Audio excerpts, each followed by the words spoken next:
Okay, it's A-arms. These are the four templates that I use to build A-arms. So this is the actually pivot arm and the bearing to in the end of this. These are the arms themselves. We got the angle that goes on the end, and then this plate actually welds onto here to hold the ball joint. This is something that I started doing in the last couple of years. I have these actually, I have a company that actually cuts these for me. They're not real cheap, but they're very strong. It's much better than what I used to do. I used to weld little angle irons on there that held the ball joint. It wasn't exactly 100% the way to do it. This is much better. This gives me a good solid weld. I get a weld all the way across here, plus a little bit on the bottom, unbreakable. And this is 3/16 cold rolled steel, so it's also a very structurally strong material. So anyway, this goes together like this.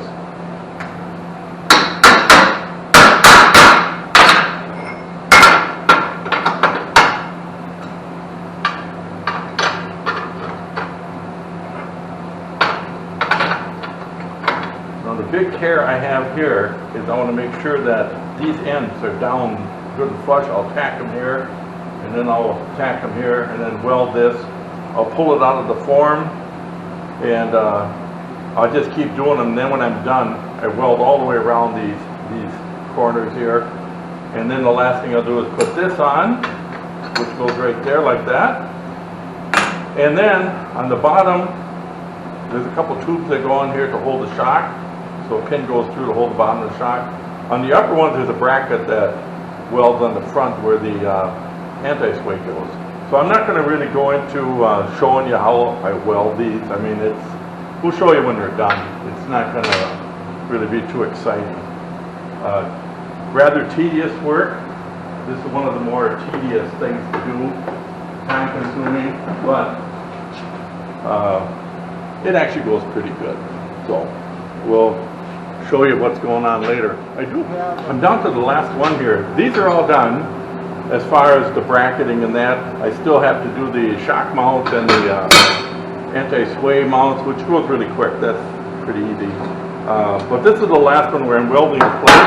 I've got this specialized piece of metal which has a 1/4 inch plus an 1/8 inch that slides in here. Lay the piece on there and I tack it. Then I go underneath here and I weld this corner.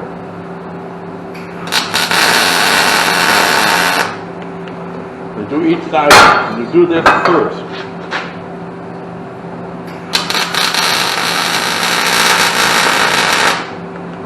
What that does is when I lay my bead across here, this plate isn't going to warp up like this. Those two welds are going to hold it so it stays down.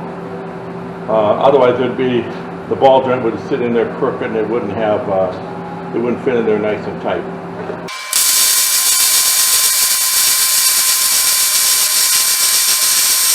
There. That's all of them.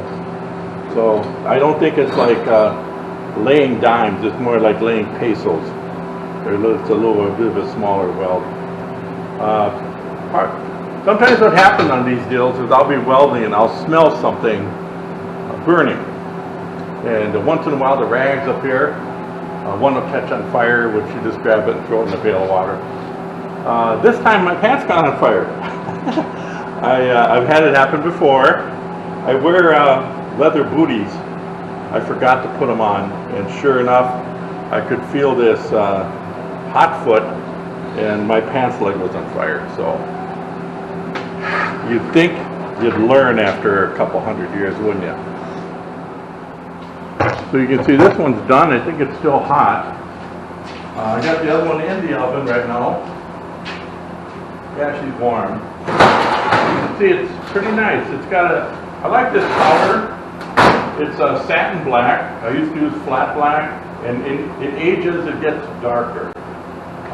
So I went with a satin. I don't like the shiny black for stuff like this because it just doesn't look right, especially in the A-arms. None of this shows. This is all rust proofing. This is not cosmetic. The only thing that sticks out is actually this part right here and the A-arms.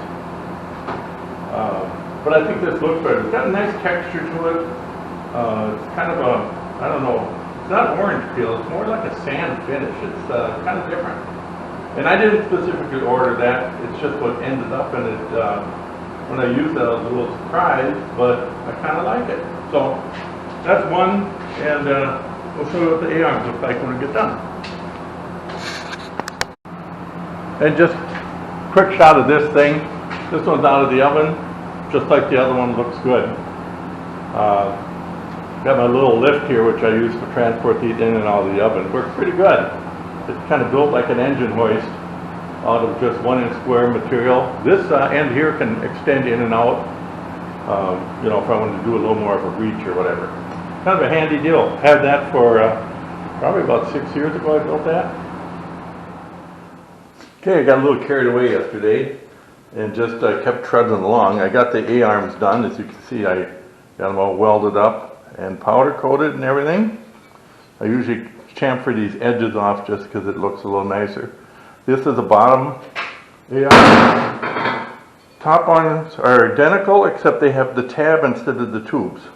So this was where the shock mounts and this is where the anti-sway bar mounts. And I got my bottom brackets here for the bottom A-arms, which will be attached to the frame right there. And these are adjustable. Oh, made a lot of progress yesterday. So I've got another little maintenance thing I'm going to do this morning. And then this afternoon I'll probably dive into tearing this bike apart and getting it ready to assemble all this stuff.